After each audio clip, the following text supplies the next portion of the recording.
Hello everyone and welcome to the world of deepfakes.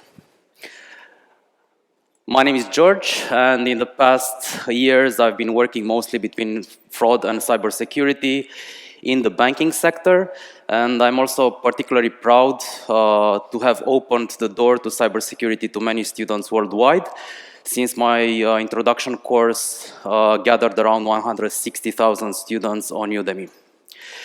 And today I want to discuss with you about deepfakes, and it was quite interesting so far to see in the conference many applications for AI, mostly on making the world better. We also saw some evil sides of AI.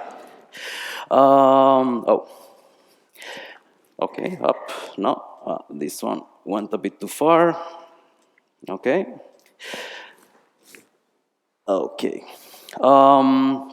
But today I will unfortunately show you a bit the evil side fully, because we're going to discuss about deepfakes and see how the scammers are leveraging it to make more complex scams, and we're going to see some cool things. But before we dive into this, what are deepfakes? Deepfakes are computer-generated audio, video representations of another person that can either be real or generated, because as we're going to see a bit later, sometimes the scammers just need a random voice or a random face in order for them to conduct their illicit activities. And yeah, why are we talking about deepfakes so much? Unfortunately, there was a huge spike. As you can see on the screen, between 2019 and 2020, there was a 900% increase of deepfakes in scams. Between 2022 and 2023, 1,000%.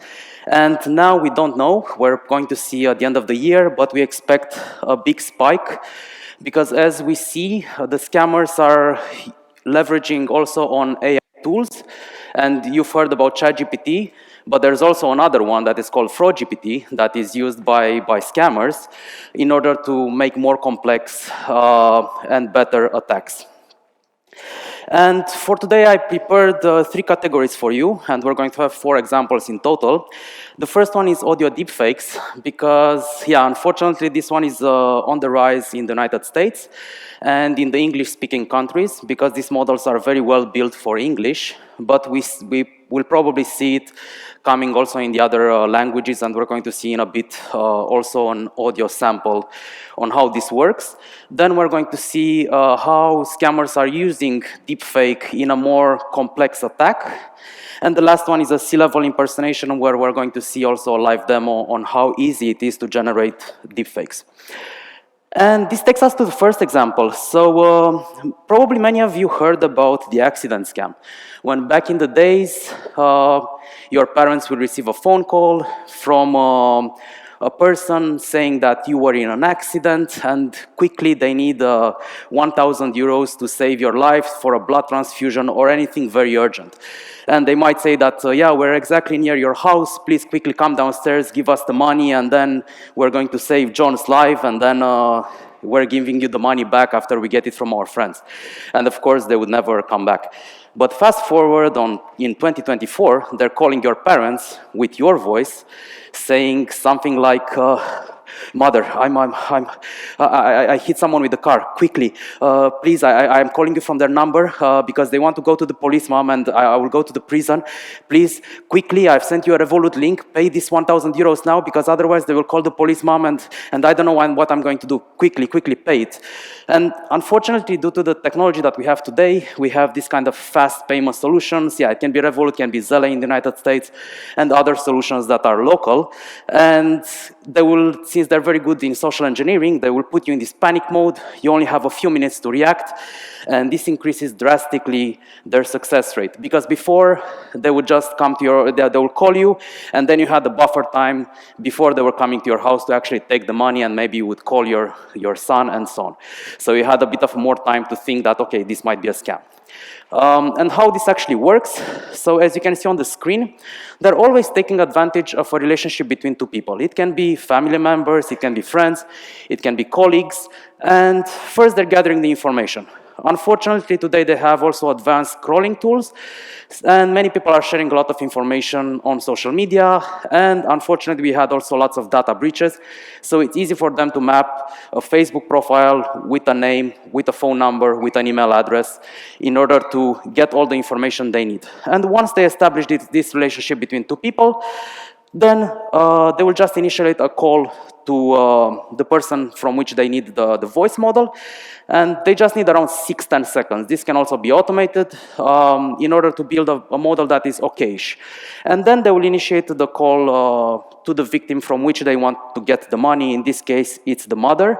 And of course, since the model is not perfect, they will add a bit of a background noise. In this case, with the accident, some cars in the background, the voice will be a bit lower. Of course, maybe they target an elderly person so that the person will not hear that well.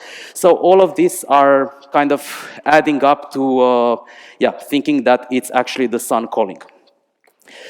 And the scariest part, and I think this would be more interesting for you, is that we see also the same scam moving on the enterprise side, where they're using it in order to gain access to a network, for example.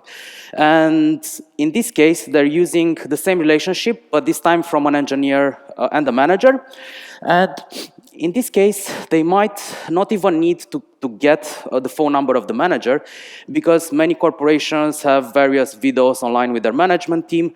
Many people have their podcasts, maybe invited at the podcast, maybe they talk at conferences. So any kind of public content, audio content, can be used to basically build a model. And then they will initiate a call, and we're going to hear how this sounds like, to the engineer trying to get a password and the MFA access. And of course, this is a bit more elaborate attack, so then they will have some detailed information on what they're going to do once they are inside. And of course, they might need some other information to clone an enterprise laptop and so on. So it's going to be part of a more elaborate attack. And now let's hear how this sounds like. First, you're going to hear my voice, and I did some pauses in order for you to hear in the second example where, I cloned the voice of Olivia, the manager, so that you realize it's the same voice. We just hacked super serious, and my phone is compromised. I'm calling you from my wife's number, because my phone has been compromised as well. The hackers are as we speak. Quickly give me your password, and when I will tell you, please. Oh, okay. Oh. We have this super urgent. Okay. We just hacked super serious, and my phone is compromised. I'm calling you from my wife's number, because my phone has been compromised as well. The hackers are transferring money as we speak. Quickly give me your password, and when I will tell you, please approve in Microsoft Authenticator, because I will quickly go and disable the servers that I have access to, so that we can solve the attack. And now you're going to hear the cloned voice. Of course, this can also be integrated with a jailbreak device into a real call. And we just hacked, so this is super serious. And my phone has been compromised. I'm calling you from my wife's number, because my phone has been compromised as well. The hackers are transferring money as we speak. Quickly give me your password, and when I will tell you, please approve in Microsoft Authenticator, because I will quickly go and disable the servers that I have access to, so like that we can solve the attack. And yeah, imagine you're in this situation, your manager calls or your colleague, and they might even have some extra information because let's say they saw on LinkedIn that your name is John, but your manager dropped a comment like, "Congratulations, Johnny," so they will start the call like that, like, "Johnny, quickly, this is very urgent," and so on. So yeah, you might get some other elements in the back of your head, kind of giving legitimacy to the person calling, to the scammer. And unfortunately, we see these models becoming better and better. And there was a recent one involving Ferrari. Maybe some of you heard about it in the news. Basically, what happened, they sent some audio messages to one of their executives with the voice of the CEO. Fortunate for them, the executive was a bit, a bit suspicious, so ask something that only the CEO would know. Of course, the scammers didn't have that information, and the attack stopped there. However, what is interesting here is that they the quality of the audio deepfake was that good that it was even mimicking the accent that the CEO has, because he comes from a very specific region where they have a very specific accent.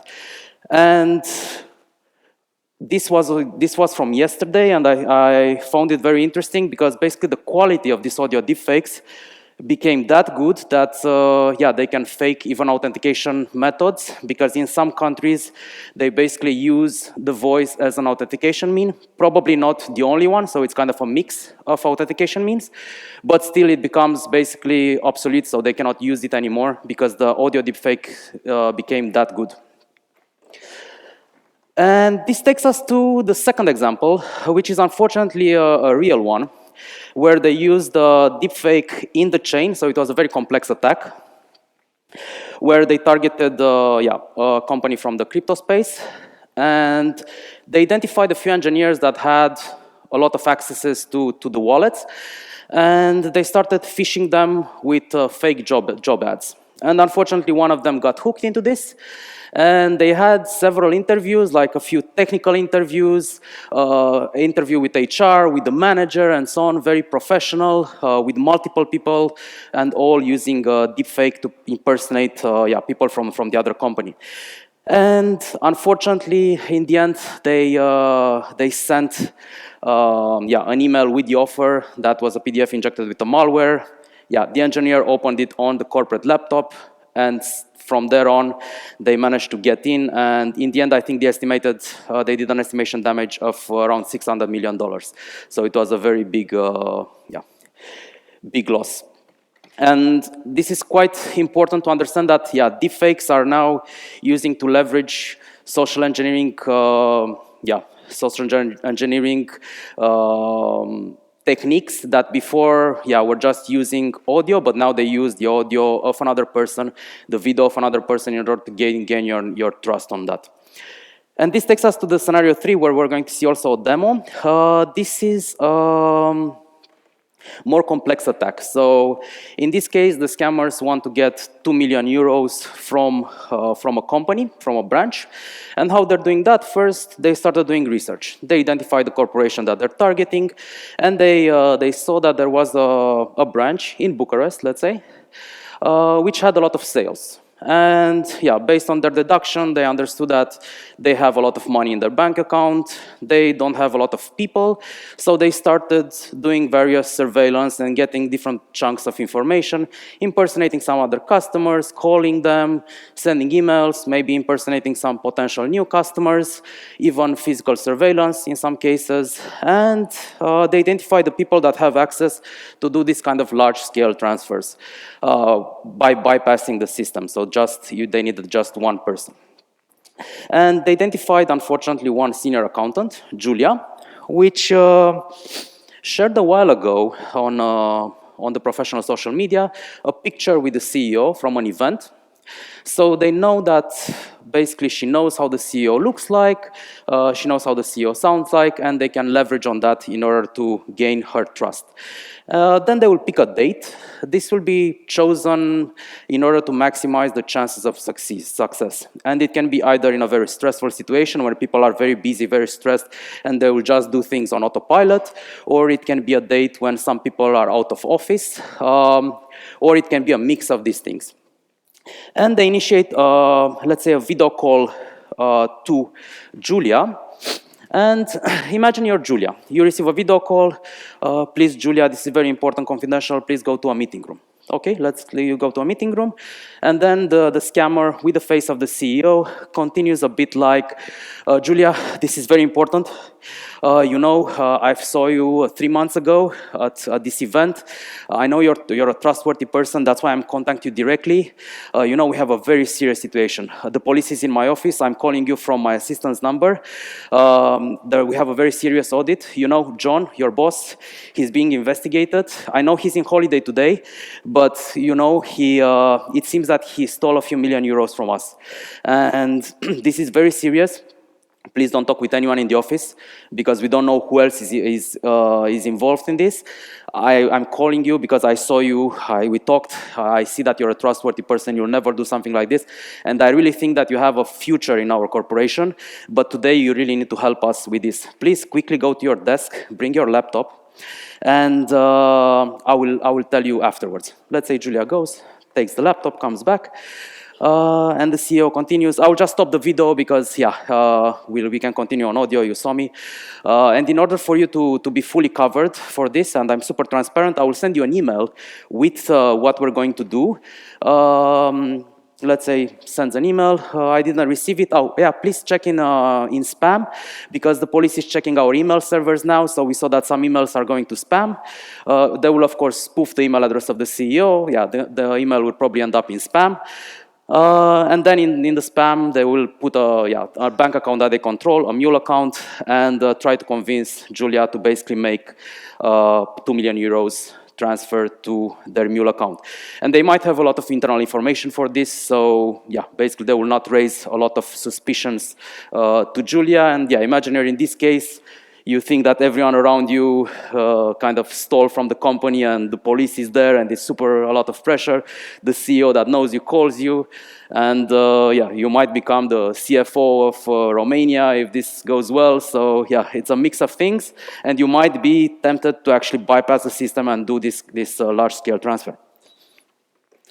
And I want to show you now a demo to see how easy it is to actually generate a deepfake. Because many people are thinking that, yeah, it's a very complex thing, just a few people know how to do it, so yeah, I will not fall for this. So I'm running it on my MacBook, on battery.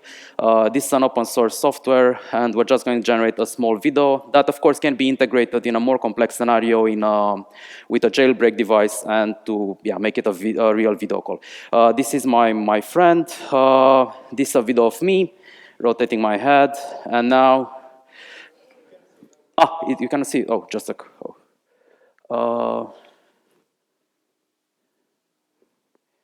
strange,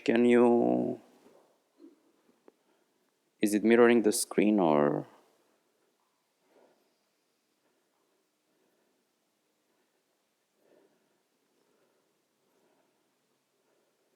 No?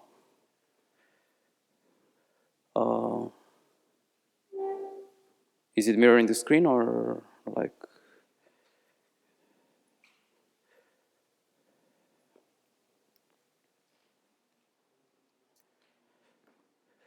Just 1 second then. Yeah, because I'm here. Okay. I'll just unplug and. Okay, classical IT situation. Unplug it and plug it back. So. Okay. No, maybe I stop the presentation or. Okay. Now it works. Okay, perfect. So yeah. Maybe I can just quickly restart it. So yeah, here I already generated it. So basically it's an open source software. I'm running it on my Mac, so nothing fancy. This is a picture of my colleague. And this is a video of me rotating my head. And now we're just going to generate the deepfake. You can see that already generated a preview. And yeah, normally it takes around 20 seconds until it generates it. And I just wanted to show you how fast it is. And of course, in a more powerful setup, you can integrate this with a jailbreak device, emulating the camera, and yeah, basically doing this in real time. And yeah, if you want to play with this, you can install it at home and play a little bit. But I just wanted to show you that this technology is not, let's say, science fiction anymore, so any scammer can use it. And unfortunately, with the rise of these tools like FraudGPT, which is specially designed for different types of fraud, the scammers don't even need a lot of technical knowledge in order to run these kind of things. And another interesting thing that I want to share with you is how it used to be. Because a few years ago, if you would see my talk, I might tell you that, you know, if you get any suspicious calls, just make them rotate their head. And then if it glitches in any way, like in this video, then it's probably a deep fake. But yeah, fast forward today, as we saw in our example, the head rotation is perfect, so if you just make the person rotate their head, they will just say, okay, no worries, and then you will think that it's legit, but it's actually not. So I wanted to show you a little bit also how technology is evolving, and yeah, we're probably going to see even more developments in the future. And yeah, this takes us a bit to what can we actually do. Unfortunately, there is no secret sauce to this. And the best thing that we have so far is awareness. So I'm sharing with you. Then you go to your friends, to your colleagues, to your family. You tell them that, you know, if I call you and I ask for money, just maybe it's not going to be me. And yeah, this is kind of the best thing we have so far. And I think we also need to be a bit skeptical. If anyone calls you, even if you know them, just be a little bit skeptical if they ask for anything related to yeah, financial information, anything related to transfers, anything related to personal information, anything related to personal information from other people that you know, things like passwords, MFA access, or any other solutions, authentication solutions that you might use. And the third one is keywords. And this works and doesn't work. I saw that many people are recommending it. And basically, it's a keyword that you, let's say, discuss with your friends, with your family, with your colleagues. But unfortunately, if you're not going to repeat this all the time and you don't make sure that everyone knows them, the scammers can easily turn it around because they're very good on social engineering. And let's go back to the example with the mother and the son and the accident. And let's say the mother asks, John, tell me the keyword. And then John can continue like the scammer, John the scammer, can continue a bit like, Mom, this is what you're thinking about. You don't understand that I hit someone. They're going to call the police. Just click on the link, pay the money. I don't remember this keyword. We'll talk later. And I don't remember it. And then, yeah, imagine you're the mother in this situation, and you might think that, okay, my son is really stressed, like doesn't remember the keyword that we put, like, okay, I'll just make the payment. So they can easily turn it around, and since they're very good on this and they were doing it without using the voice, the video, and so on, they will always turn it around. So yeah, this works and doesn't work. And the last one is policies, and this one is quite interesting because many corporations started to do various trainings and put various policies in place in order to avoid the case with Julia, even though in some cases they have some people in the company that can bypass everything and can do a direct transfer without getting a 4 eyes principle or 6 eyes principle for large transfers. And I got a very interesting question on this when I was in the US earlier this year. When someone asked me, like, why we don't have like some global policy guideline in order for all corporations to implement it. And yeah, unfortunately, if we would have that, maybe it will be useful at the beginning, but the scammers are quite intelligent. So they will look at it, and if they find a way, like, okay, you close the door, they enter on the window, and if they find a way, that means that basically they got the holy grail, and they can, you know, basically do this scam for all the corporations in the world. So yeah, these kind of policies, we should kind of keep them inside, because usually when something like this happens and you understand that they might have had some internal information, then you can start the investigation from there, and you might already suspect some people that might have leaked different parts of information that was used in the attack. And I also get this question a lot, like, how do I see the future? Because, yeah, we don't have a lot of tools to actually protect from deepfakes. And I see a bit two directions. First one is on the platform, because there is a big problem with deepfakes, especially on the social media, where there are many, and probably most of you saw them.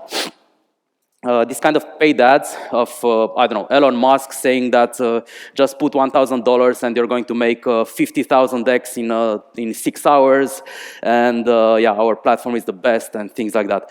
And yeah, unfortunately, this attracts a lot of money, and on the other side, the platforms also get money from the paid ads, so it's a bit of a circle there. But how I see the future, and there are already some solutions, but probably we're going to have one very good one in the future, where yeah, they're going to be able to check various videos, either the popular one or this kind of paid ads, with an API that can maybe come from the platform, or can be an external player that is going to be very good on that, to check if it's a deepfake or not. And if probably the grade goes very high, then they will check it again and see if it's actually a deepfake and so on. So they require more information. And the second one is a bit more local on your device. So there are already some things coming up on Android in this direction. And I think in the future we're going to have either integrated in the operating system or another application that is going to verify a few elements. Of course, you don't have a lot of computing power on your smartphone, so it's going to be a bit limited, and it's going to be more like a recommendation, like, yeah, be careful because this audio call or this video call might be using deepfakes, so don't share any information and so on. So it might be another red flag that can be added to, yeah, other red flags that you might have because the person asks for €1,000 transfer immediately. So I think this is a bit the direction that I see in the future. And yeah, with this I would like to thank you, and I saved some time for questions. Thank you.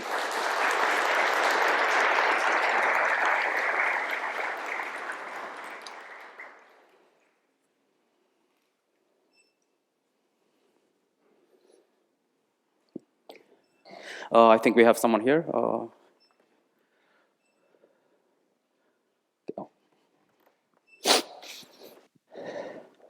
Yeah, and sorry, I'm a bit sick, so my voice was a bit strange, I guess. Hello. Yes. Nice presentation. Thank you. So, what tool did you use for the audio part? For the audio, I just use a platform. I can send you a link, but there are also some open source software. So if you send me a message on LinkedIn, I can just send you some links on that. Thanks. Okay.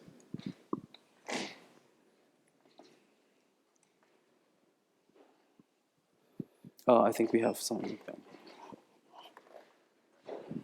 Nice presentation, thank you. Thank you. So if we can use AI to generate these videos, how far we are from detecting fake videos with AI?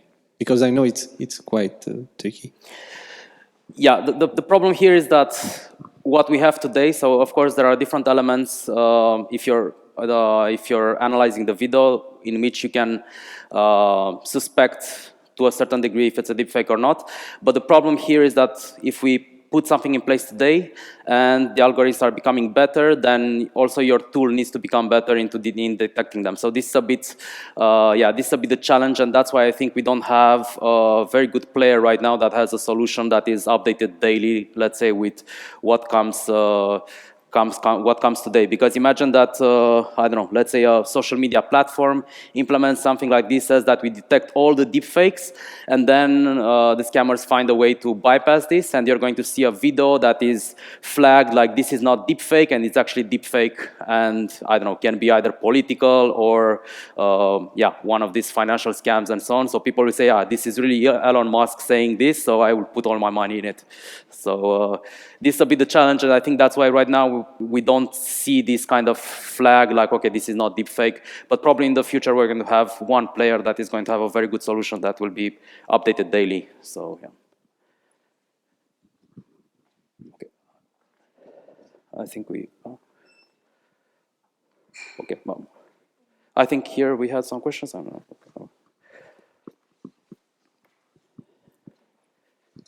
Hello, thank you. Really nice presentation.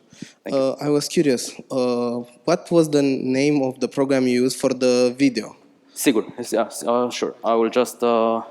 And how did you find it, basically? Because I believe there are multiple platforms that... there are many. So you can't divide them, which one is good, better, or not. Indeed, there are many solutions out there, especially on the open source. So yeah, we just test a lot. So this is one of them. I'm not sure if it's the best one. Probably, yeah. Based on what we tested, it was an okay one for this kind of like short demo to showcase that it's so easy to generate it. So you can actually find it on Git, and you can install it and play with it at home. So it doesn't require a lot of resources. So. So you said that there are a few up and coming solutions on Android. and especially in integrate, and that in the future they Yes. would be integrated in the operating system itself. How would that even work, especially as while you're calling someone, you usually have it at your ear, usually screen off. How, and if you haven't answered yet, it can't really tell yet. It doesn't have. How would that work? Indeed, indeed. Right now, I don't think we have a solution that works in this direction. But I saw that on Android, at least, you can now check, for example, live. If you're seeing an image, you can check that image. So they add a kind of a layer on top. So I think that can be used also for this kind of video calls. For audio calls, of course, they need to scan the audio in real time. So, of course, they will look at some elements. This doesn't exist, so yeah, might be a business idea. So yeah, but I think we're going to have something like that that at least will flag. We look at a few elements in the audio or in the video, or in both, in order to kind of tell you, okay, please be. Oh, this might be a deepfake. So this doesn't exist right now, but yeah, I think. If you're interested in that, I think you can try it. So try to build it. Yeah, here. Okay.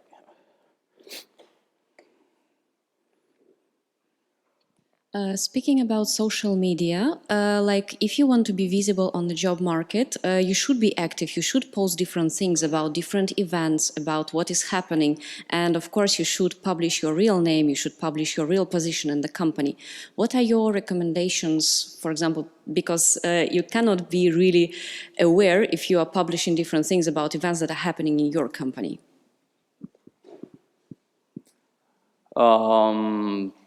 So if like you're using deepfake to generate some content of yeah, yourself. because this information basically can be used against you. Like you are publishing things about events, about different things, what is happening in your work life. Yeah.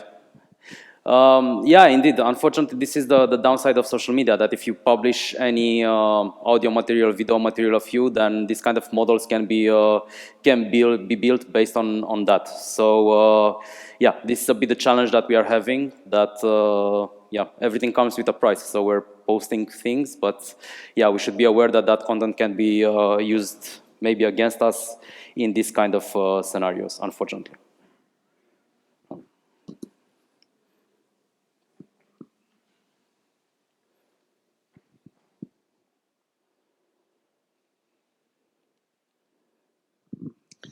Hello, and thank you for the presentation. Very quick one from my side. With regards to laws, regulations, can you tell us something about, usage of this kind of platform? And, is this kind of alternative while using in different, I don't know, social media or, what we produce with the solutions to be somehow marked? Can you give us maybe some details about this? Is there something? I didn't catch the first part, so... Laws, regulations. Okay, yeah. Yeah, thank you. Yeah, this is a big challenge, because especially as we see in the elections, there is a lot of deep faked content, and some of them are very good, so they can be they can literally pass as being legit. And I think maybe in the future we're going to have some regulations on that can be a mix of using these kind of solutions that are detecting deepfakes. But for now, I think the regulations, we have some things that are maybe in place, but we don't have really the tools to say that, okay, this video is a deepfake or not. Automatically, you can, of course, then analyze it and so on, and some specialists can tell you it's a deepfake, but you don't have a flag like that on social media saying that, okay, this is a deepfake or this is not a deepfake. So I think more strict regulations will come once we have these kind of tools to flag them. Unfortunately, as I mentioned earlier, especially for paid content, the platforms are also getting a lot of money from them. So they don't have a direct interest to block all the deepfakes that are coming. Yeah. So yeah, there are some directions towards this, but since we cannot flag if a video is deepfake or not in an automatic way, you cannot really tell them that, okay, take down all these videos. So yeah.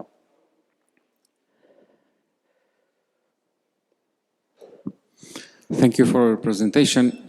I'm interested if the finality of your studies and the other studies could give some pattern to the main actors as a telephone company, even as main sites like YouTube, which unintentionally produce some content and deliver it to the masses.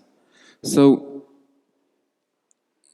could you believe that could be identified some real patterns and some points to be delivered to those main actors, even as reporting as classical spam? But they will be more interested in not deliver such deepfakes to the masses. Thank you. Yeah, so especially YouTube, like they're kind of processing the video before being uploaded, and probably they're looking at some elements. I'm not sure to what kind of complexity at this point, but this goes a bit into the direction that I said, that probably at a point we're going to have one player that can be either a platform like or a provider like Alphabet or Google that will become the best in detecting deepfakes on the market. I think now they're looking at some elements, maybe the face of some famous people or things like that, they might find suspicious in various scenarios. But I don't think there's a super advanced solution that we have right now. So, and this goes a bit into the direction that I said, that probably at a point, once a solution like that is in place, then we can have some flags like, okay, this is probably spam, and maybe it will not even appear in search, for example. Or if it's really, I don't know, it has a grade from 0 to 10, and if it's like a 9 possible deepfake, then probably they will not even upload it. But if it's like a 5.5, they may be uploaded, but it's not available in search or things like that. So I think this is how we're going to have it in the future. We don't have it right now. And there are different ways to detect deepfakes at this moment, by analyzing different chunks of the video, the corner, the sides, and so on. But what we have today, and as you saw in my example, what we had a few years ago compared to now, it's totally different. And that's why probably we don't have something like this, because, I don't know, tomorrow they might fix that pattern that, I don't know, YouTube is detecting, for example, and then YouTube will mark it as not being spam, and then they can do a lot of damage with that. So, yeah. But probably in the future, we're going to have also some more advanced tools on these platforms. Yeah.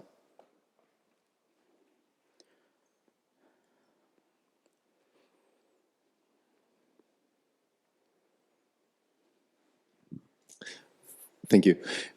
Two-part question. First off, did your organization encounter any situations where executives, C-level people had social media accounts with deepfake content?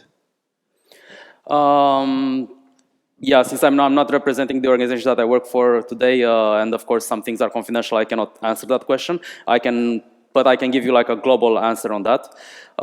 Since we have lots of examples already in the media where they were targeting C-level with this kind of C-level scam. And in many cases, when you get a fraud like this, and let's say the person, let's say Julia, makes that transfer, it might be, of course, blocked by the bank of the sender or by the bank of the receiver. So, of course, there are lots of anti-fraud systems in place there. So, so a bit different question, question then. So it's clear, and we know, and we've seen a lot of executives, a lot of C-level or board members that have already on social media a lot of fake accounts replicated, and they push sometimes also deep fake content. One of the struggles that we've faced was trying to get that down. And the struggle is with the large social media companies that don't necessarily react to this. Have you found any ways that would maybe fast track taking down that content? Because it's a real struggle with them. Yes, okay, I can answer to this one. So what happens is that the big platforms usually have, let's say, some super users. So you at home, you can report some videos, but then there are some super users in various enterprises or other partners that can be law enforcement and so on, which if they flag a video, they have more power than you reporting it alone at home or you and your friends. So yeah, usually the platforms have this kind of super users that are used exactly for these kind of things. If let's say some law enforcement are seeing that, okay, this one is a deepfake that is used for a financial scam and so on, then they might flag it. And there are different things like this in place depending on the country, of course. Any way to identify those or to contact those super users? Sorry? How can we get in touch with super users? I think this is not public information, so I don't think they're like marked somewhere, because of course also the scammers can contact them or things like that. True. But usually, yeah, I think in the past years we see more interaction between the big platforms and also law enforcement, and also, yeah, different kind of, let's say, groups formed of banks or other entities that are being affected a lot by fraud. So this kind of entities started to work together, and probably in the future we're going to see more and more collaboration towards this. But this is kind of the setup that we have now. Appreciate it. Thanks.